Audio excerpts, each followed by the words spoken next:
Quando o sol mal havia tingido as telhas de vermelho, homens da casa grande empurraram a porta da pequena casa onde Theodora dormira com os filhos e, sem anunciar, começaram a carregar móveis.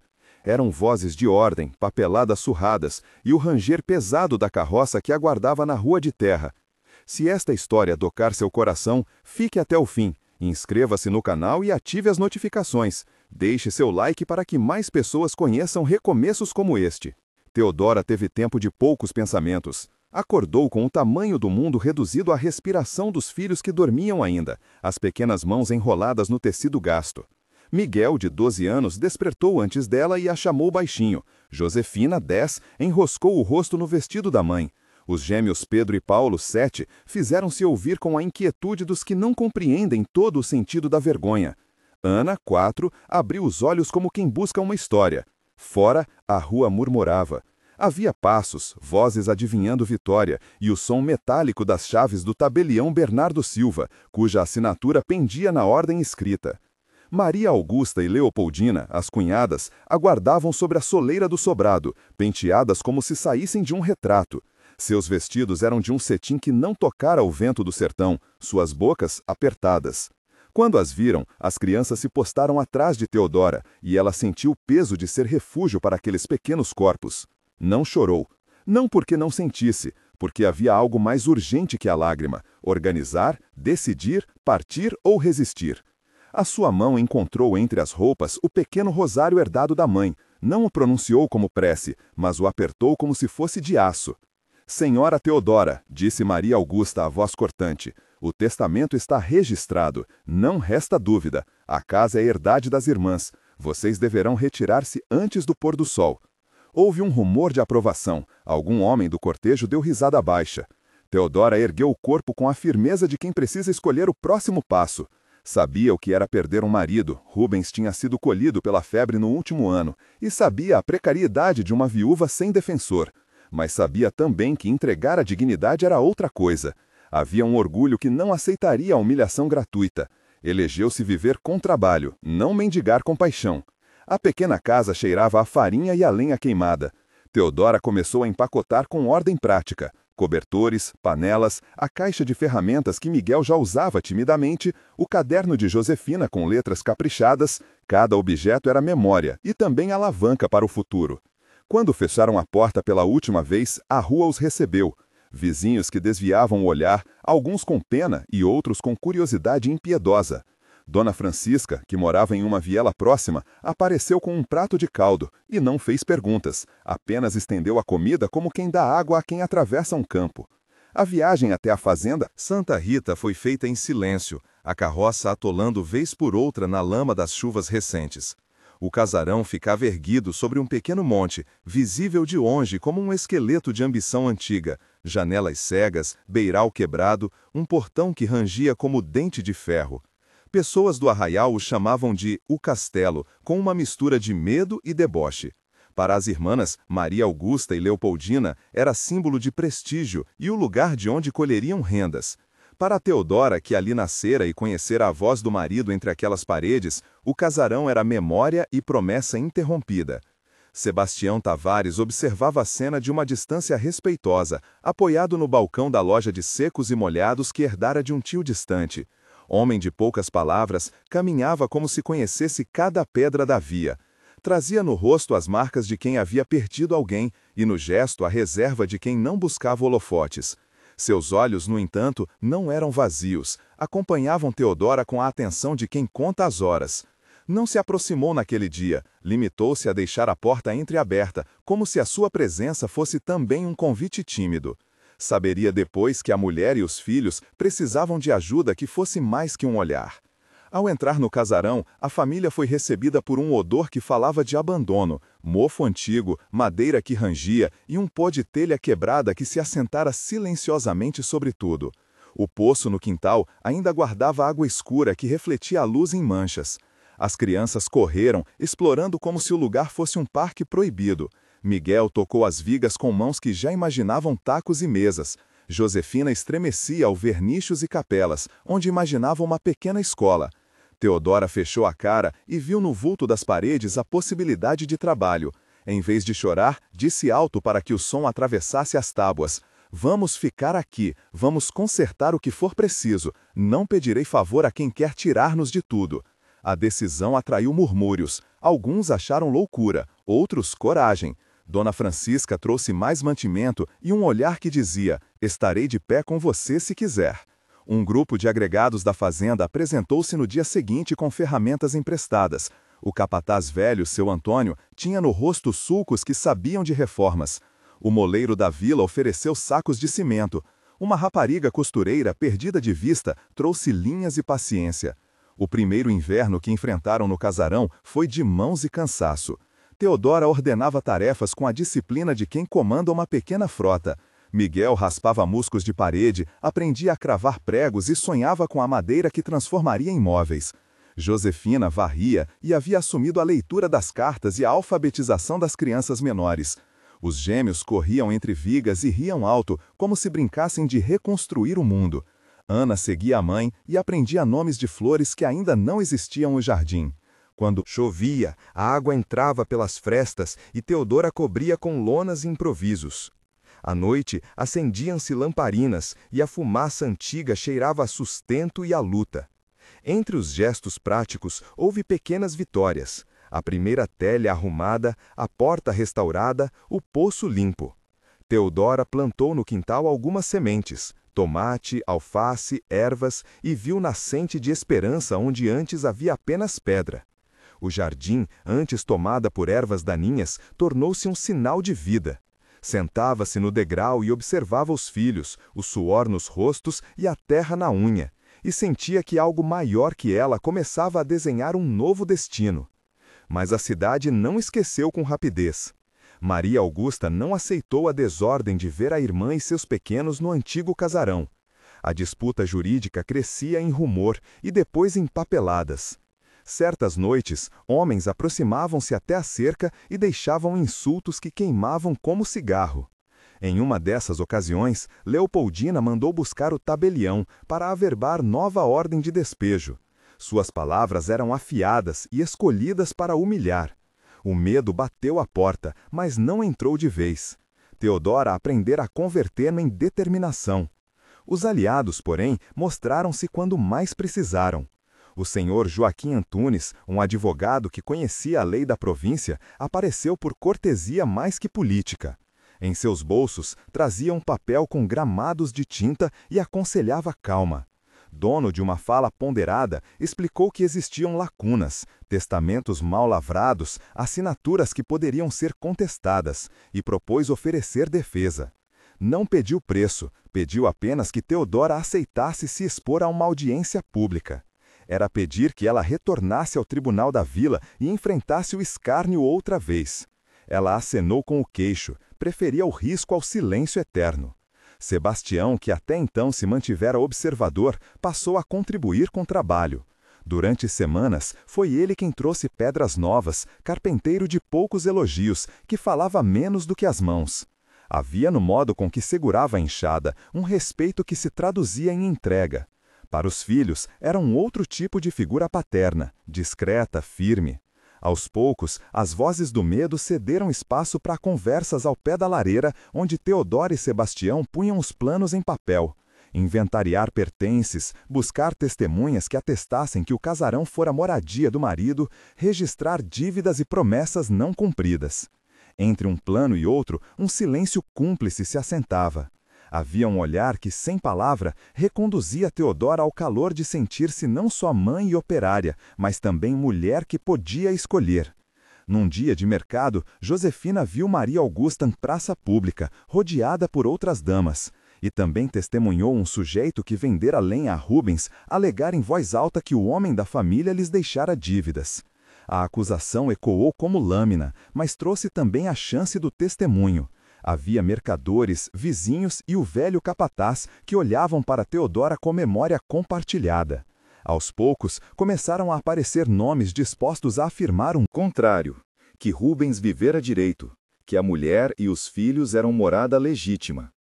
Era lenta a teia de solidariedade, mais firme. Cada testemunho era uma pedra colocada num arcabouço de defesa.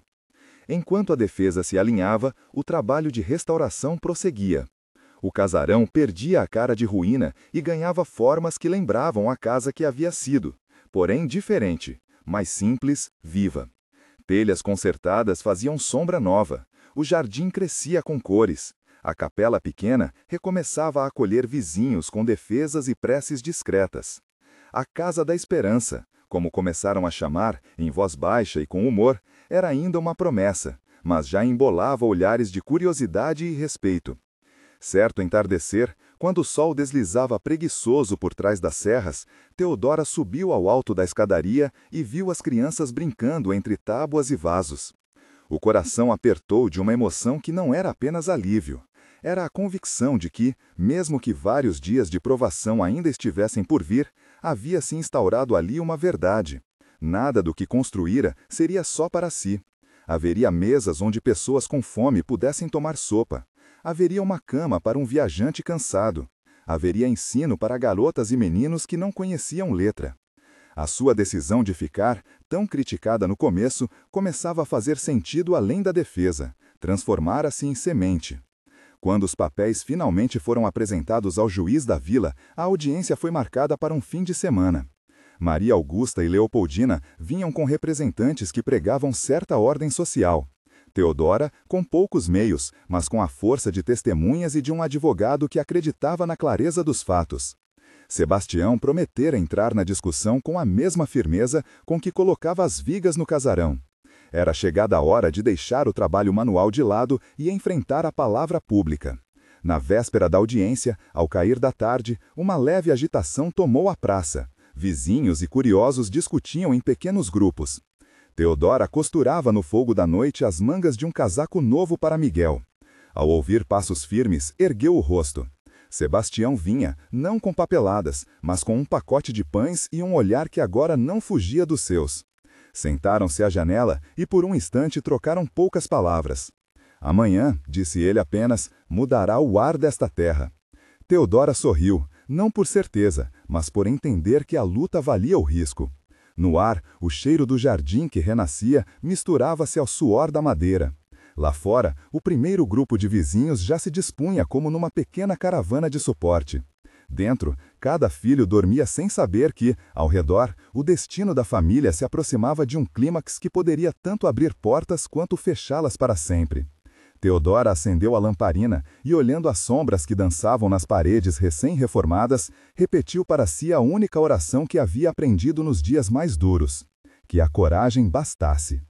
Ao clarear do dia, a vila parecia envergado uma veste de expectativa. Havia mais gente do que o costume nas portas das casas. Mulheres ajeitavam lenços, homens apoiavam-se nas cercas com os olhos fixos na rua principal.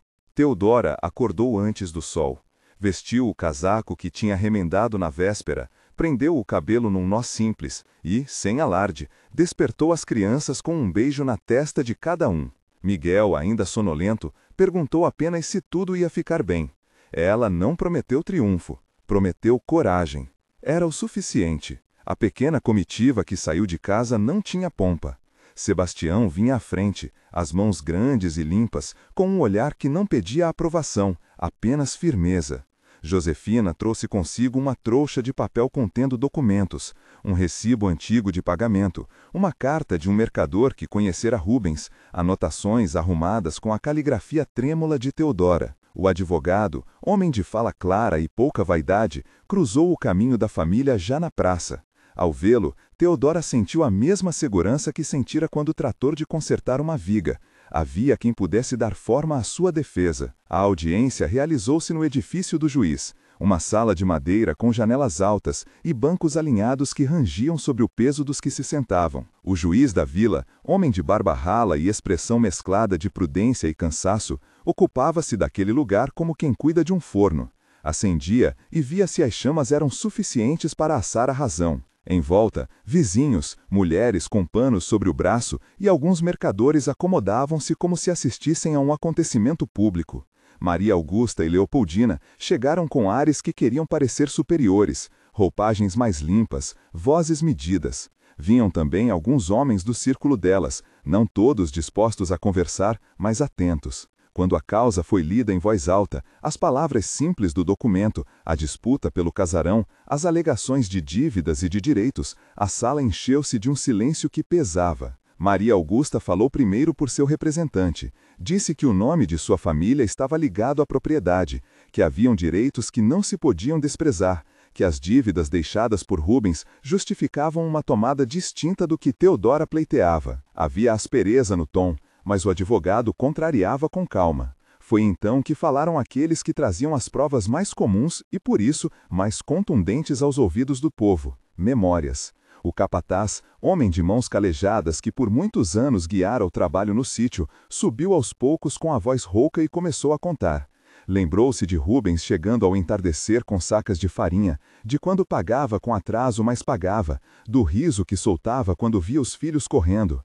Contou também das vezes em que Rubens, em meio à noite, deixara instruções para que fosse cuidado o casebre e os que nele viviam. O juiz, sem pressa, anotava. Muitas palavras de direito não substituem aquilo que olhos viram e ouvidos ouviram. Josefina foi a seguir. Falou de vizinhança, do empedrado que se tornou caminho quando Rubens mandara calçar um canto da rua para facilitar o comércio, de pratos que recebera na casa quando a família o procurava.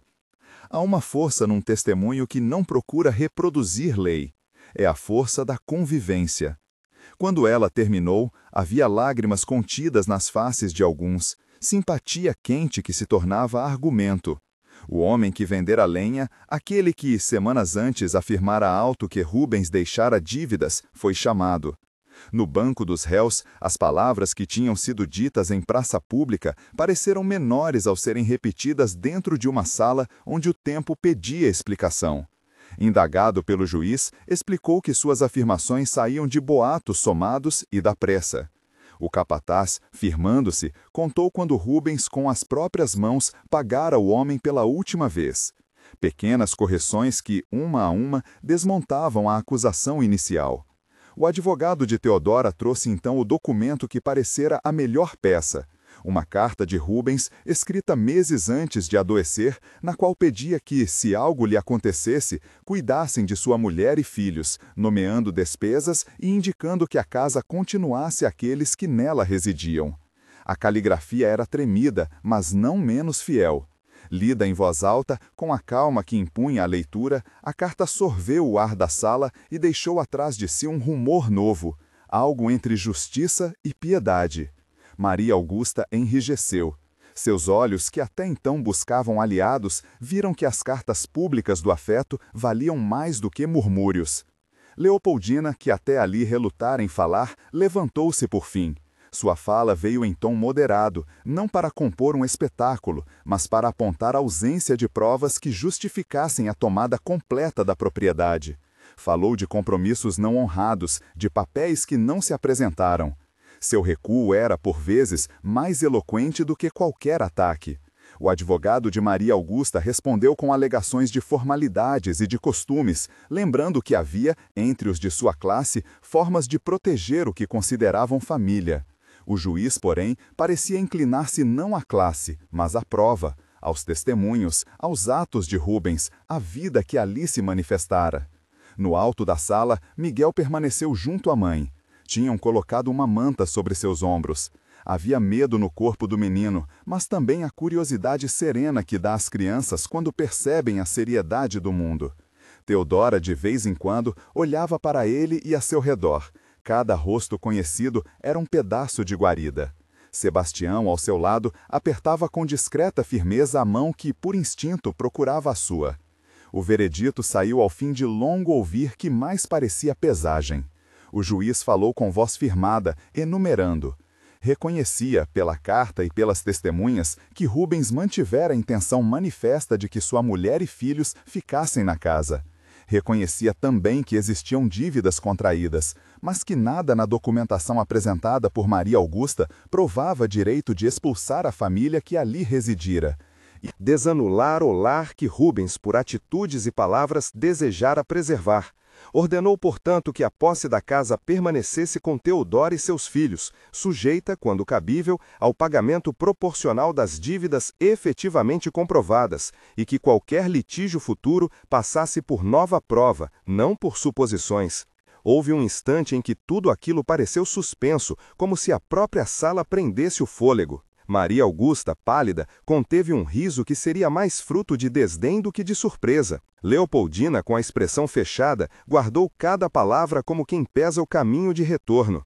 O advogado de Teodora, sem brilho excessivo, agradeceu e pediu que se fosse com ordem. Ao bater do martelo, mais do que decisão fechada, surgiu um convite à continuidade. Nem total vitória, nem derrota completa. Um terreno que exigiria trabalho, paciência e prudência. Ao sair, a praça recebeu a família como quem se levanta para saudar um amigo que voltara de viagem. Havia palmas contidas e olhares que diziam: resistiu. Josefina foi a primeira a abraçar Teodora. Vizinhos trouxeram provisões sem insistir em celebração: uma trouxa de arroz, potes de compota, um cântaro de leite. As crianças correram sob o olhar leve de quem alcançou, por ora, um alvitre. Teodora sentiu as mãos de Sebastião encontrar as suas. Entre eles, não era apenas alívio, era o reconhecimento de que a casa e a comunidade haviam se unido de modo que nem a palavra mais refinada poderia desfiar. Aquela tarde seguiu como um ritual de retorno ao que era preciso manter: o conserto das telhas, o remate do jardim, a preparação da capela para acolher os que vinham buscar abrigo. A Casa da Esperança, que já respirava como novidade, ganhou mais visibilidade.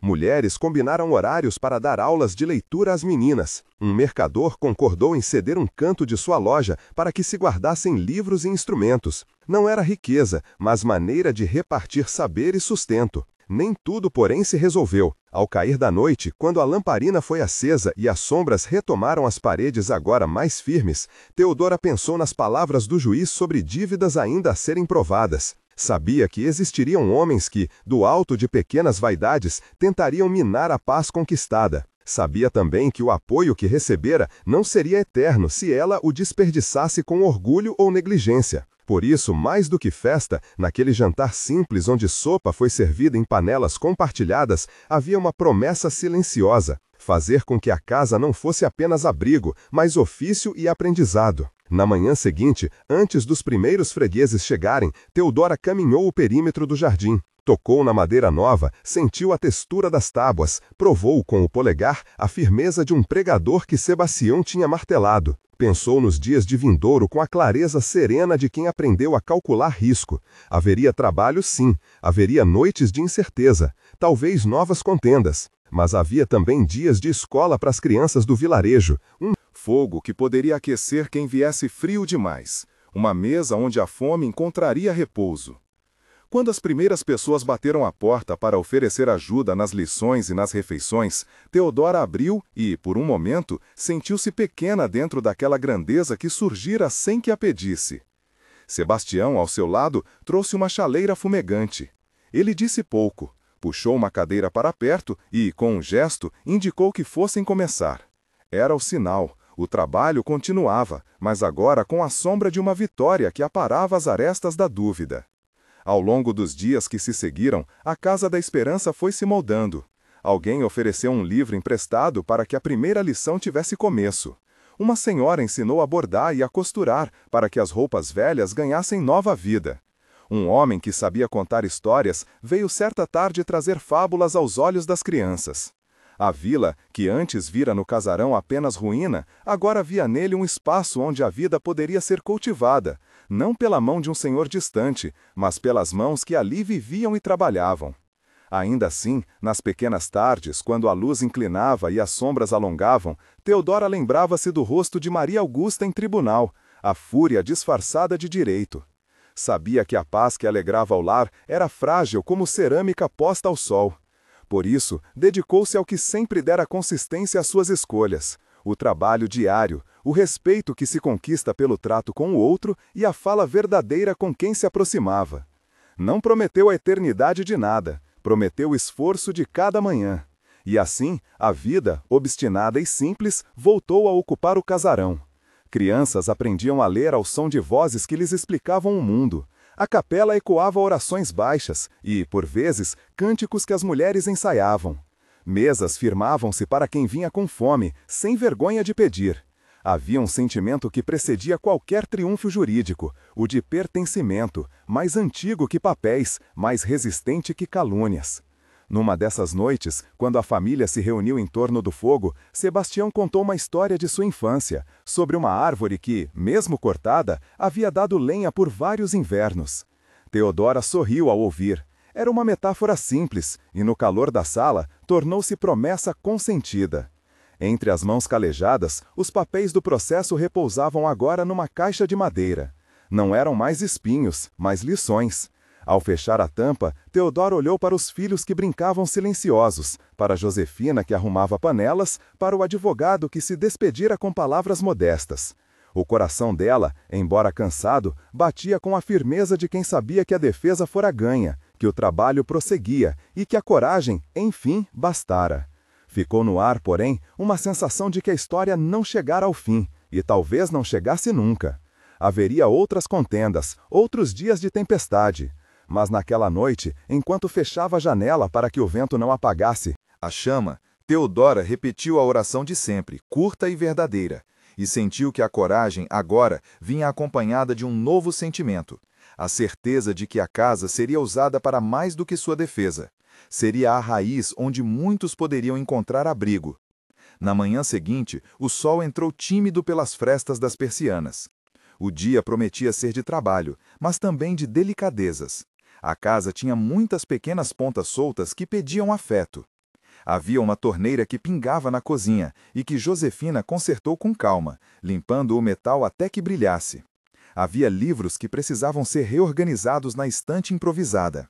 Havia panelas que exigiam polimento para que o brilho devolvesse alguma dignidade às refeições. Tudo isso ocupava as mãos de quem havia aprendido que a restauração se faz em detalhes. As crianças, com as roupas já remendadas pela senhora que ensinara a costurar, chegaram cedo para as lições. Teodora sentou-se com elas em volta de uma mesa pequena e leu em voz alta o primeiro capítulo do livro emprestado. Sua voz tinha aquela paciência de quem fala para abrir portas invisíveis. Palavras que antes pareciam fechadas, agora se tornavam trilhas. Quando uma das meninas hesitou em pronunciar uma palavra, Teodora inclinou-se e tomou a mão da criança, guiando-a com leveza. Era trabalho de uma manhã, mas também era semente.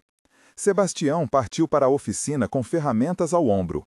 O som do martelo cadenciava o bairro como um relógio sem pressa. Batidas firmes sobre pregos, o cheiro de serragem subindo como fumaça de promessa. Ao voltar, trouxe consigo algumas tábuas deixadas por um doador anônimo e um pedaço de tecido que serviu de cortina para a janela da sala comum. Josefina preparou sopa de feijão com um pedaço de toucinho. O sabor simples, suficiente para aquecer mãos e conversas. O advogado passou mais uma vez, trouxe notícias sobre a documentação, coisas que amenizavam a dor, mas não a anulavam por completo. Havia entre todos uma cautela quieta. Se a casa respirava alento, as ruas conservavam olhares medidos. Um vizinho que não devolveu o cumprimento por uma desconfiança não verbal. Um proprietário que evitava as portas da casa. Alguém que, ao ver famílias vindo, franzia a testa como se o escândalo pudesse salpicar sua porta. A paz conquistada ainda não era naturalizada. Era uma construção que dependia de gestos pequenos e persistentes. Foi por volta do meio-dia que um mensageiro chegou, ofegante, com uma carta selada. Trazia no corpo o pó das estradas e nas mãos o papel que tinha o brasão de uma família conhecida por sua influência. Josefina abriu com dedos que tremiam só um pouco. A caligrafia era firme, as palavras formais. Havia um pedido de reconsideração do processo, um recurso apresentado por Maria Augusta. E uma solicitação para que, enquanto não houvesse nova decisão, a casa fosse mantida sob observação. Não era uma ordem de despejo, mas seu tom carregava a promessa de mais passos dolorosos. Teodora leu em silêncio, e o silêncio dela foi um gesto de escuta. Não havia surpresa, isso era esperado, pensou, mas havia a necessidade de medir consequência e reação. Ao fechar a carta, olhou para os outros como se pedisse conselho e, ao mesmo tempo, dissesse que teria a palavra final. Sebastião pousou as ferramentas e aproximou-se com um olhar firme. Josefina segurou a borda da mesa como se buscasse um apoio que não fosse somente físico. As crianças, alheias ao teor do documento, brincavam com palavras novas. Ela não desiste, disse Teodora, com voz que não pedia consentimento nem protesto, dizia apenas o que era. Não vai cessar até que a cidade inteira saiba o nome dela. Houve um murmúrio. O advogado, que permanecera em pé recostado contra a estante, aproximou-se. Estava atento, mas cansado. As batalhas jurídicas desgastam até os mais estoicos. Podemos responder, disse ele. O recurso tem prazo. Podemos apresentar defesa.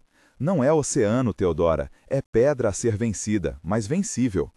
Teodora olhou para a saia remendada, para as mãos que se enroscavam como raízes. Havia naquelas pessoas uma força que não precisava ser alimentada por promessas jurídicas. Precisava de continuidade, de estratégia e de coragem cotidiana. A resposta que darei, afirmou ela, será feita por todos os que aqui vivem e trabalham. Não quero que a casa vibre apenas por papéis assinados por homens de toga. Quero que vibre pela vida que entrará pela porta. Decidiram então convocar uma reunião. Não uma resposta formal no papel, mas um movimento vivo, que o vilarejo visse a Casa da Esperança como comunidade e não como caso isolado.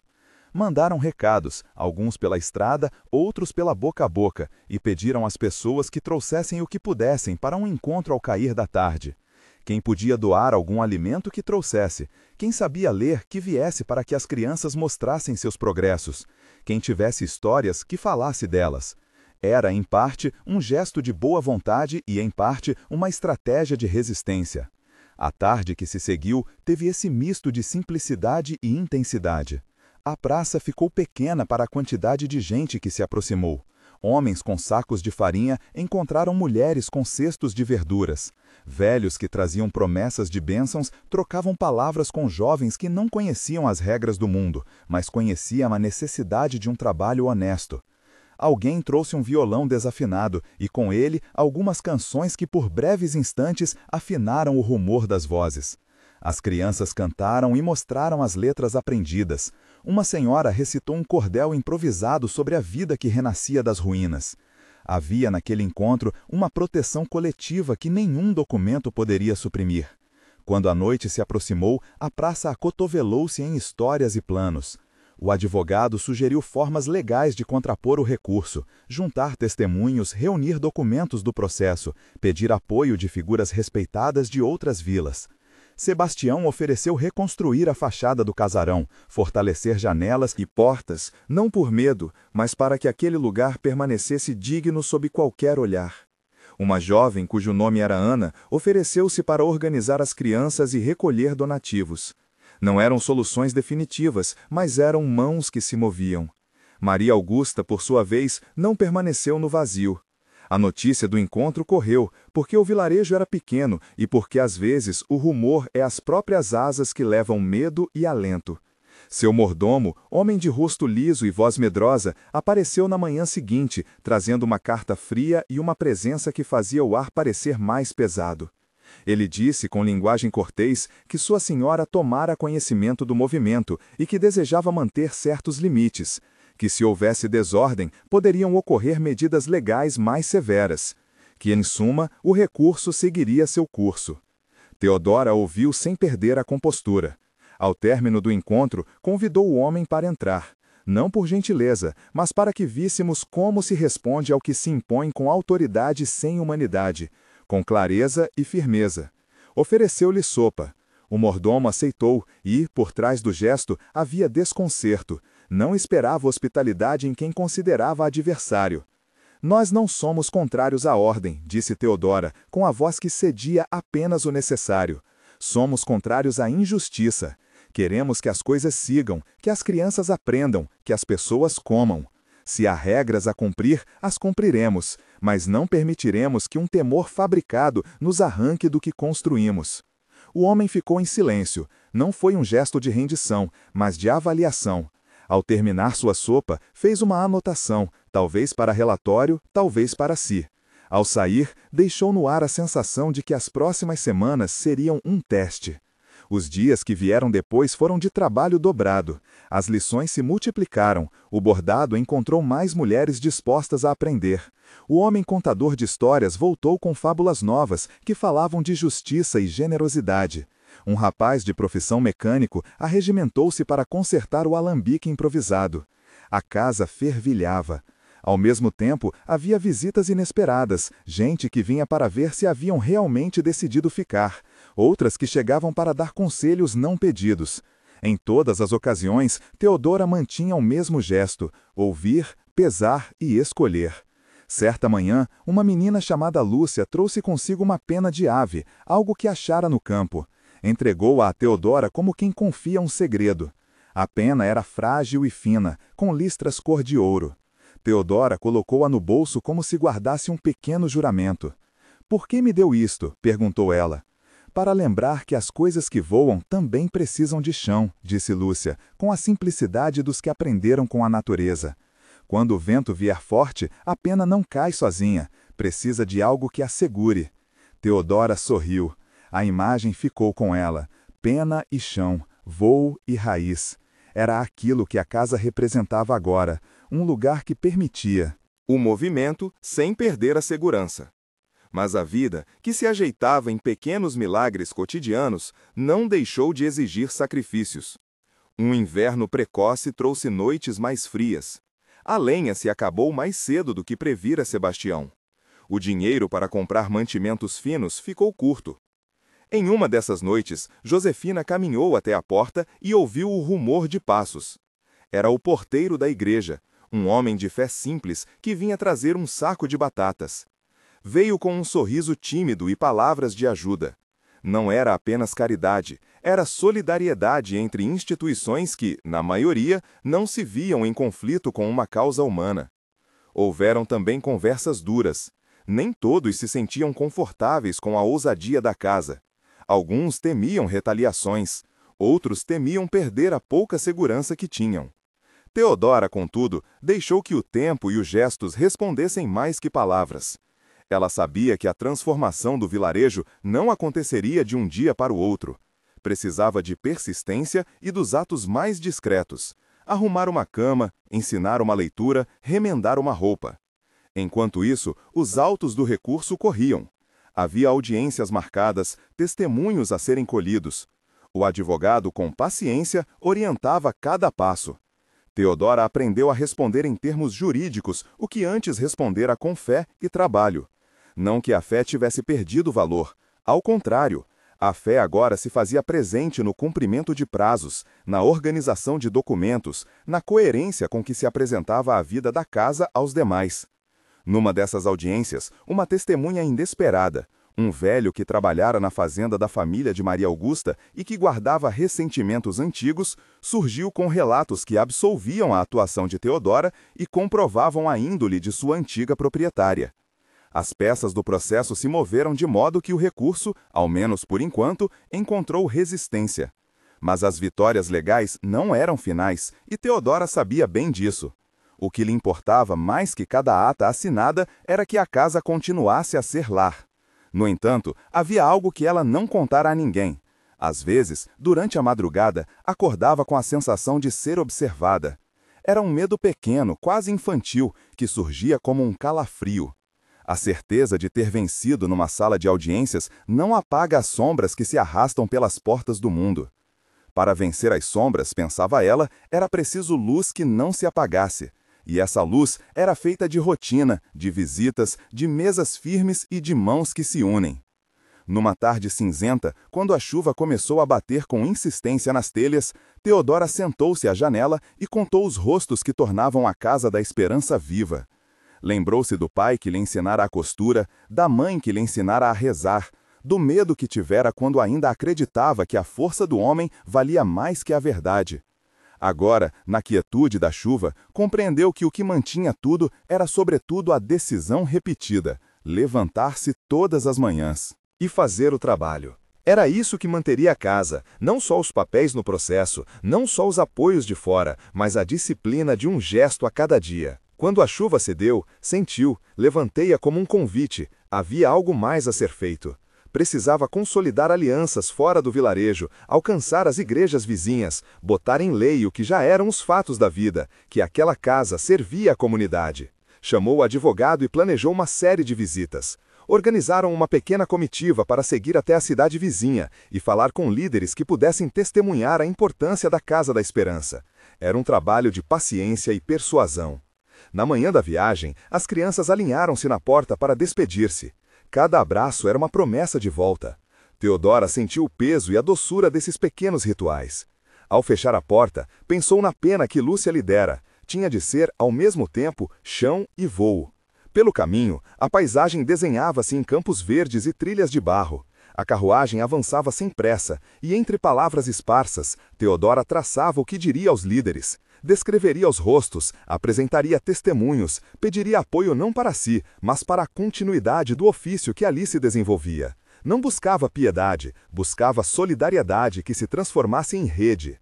Ao chegarem à cidade, foram recebidos com olhares curiosos e, por vezes, com desconfiança. A cidade tinha o seu próprio ritmo, e nem sempre as causas do campo mereciam atenção. Mas havia um padre que, ao ouvir a história, quis ver por si. Recebeu-os com bondade, ouviu as crianças lerem um parágrafo de seus livros e levou-os para conhecer um mostruário de trabalhos comunitários. A reação foi positiva, a história da Casa da Esperança ecoou em outras vozes. Alguns se comprometeram a enviar alimentos esporádicos, outros ofereceram palestras para formar os professores voluntários. Retornaram com corações mais leves. A rede começava a se formar, até então quase invisível.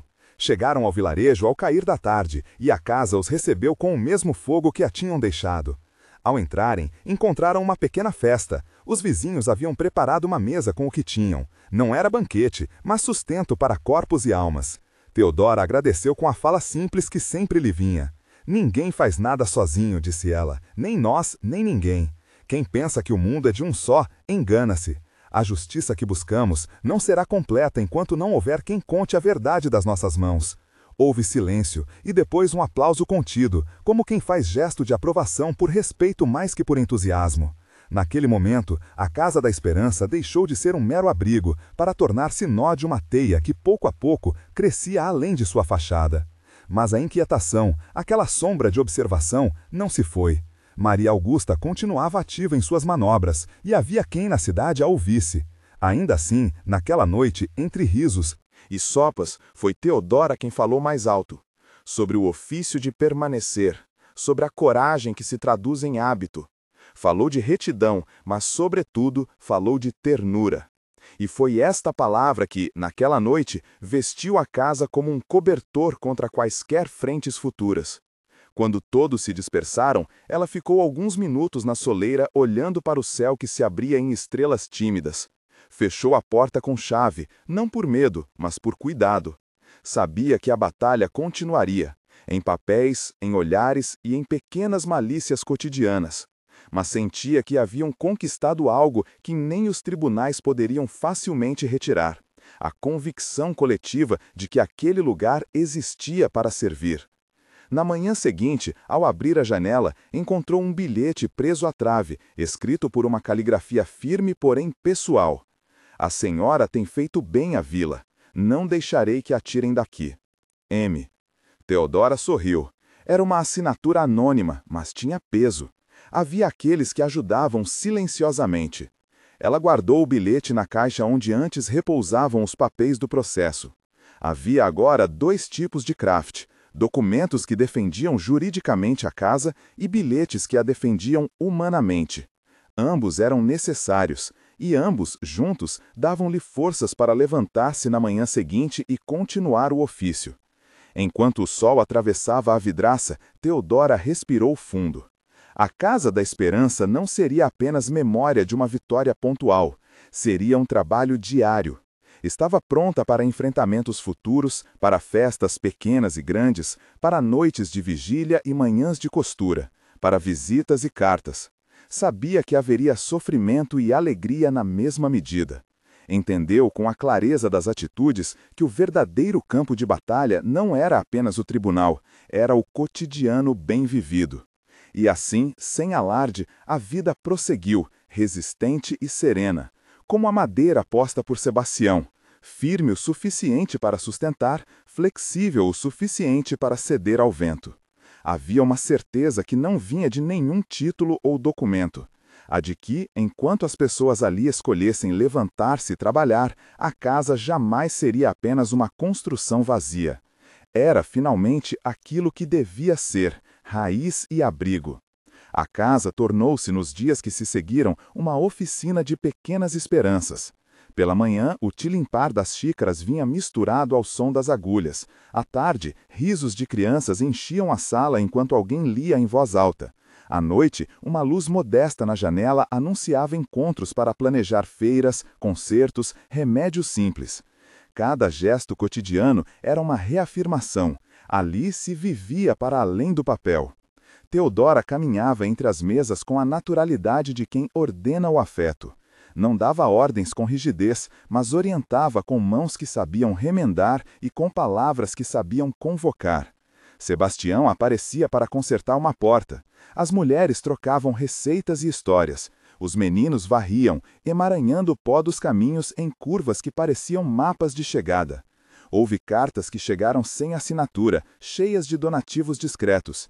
Houve quem viesse oferecer aulas, quem trouxesse sementes. E embora Maria Augusta não cessasse suas intrigas, o rumor que antes a acompanhava perdeu força diante do trabalho visível. As malícias encontravam agora uma resistência que não precisava só de argumentos jurídicos. Tinha mãos, rostos e memórias. Numa tarde de primavera, enquanto Teodora fechava o caderno onde anotava compromissos e sonhos, ouviu, do lado de fora, passos apressados. Eram as crianças voltando da escola com um recado em mãos. Uma das professoras da cidade organizara um mutirão para pintar a fachada. Teodora sorriu, guardou a caneta e, com a serenidade que vinha do hábito de permanecer, foi receber a notícia como quem recebe outro fôlego para continuar.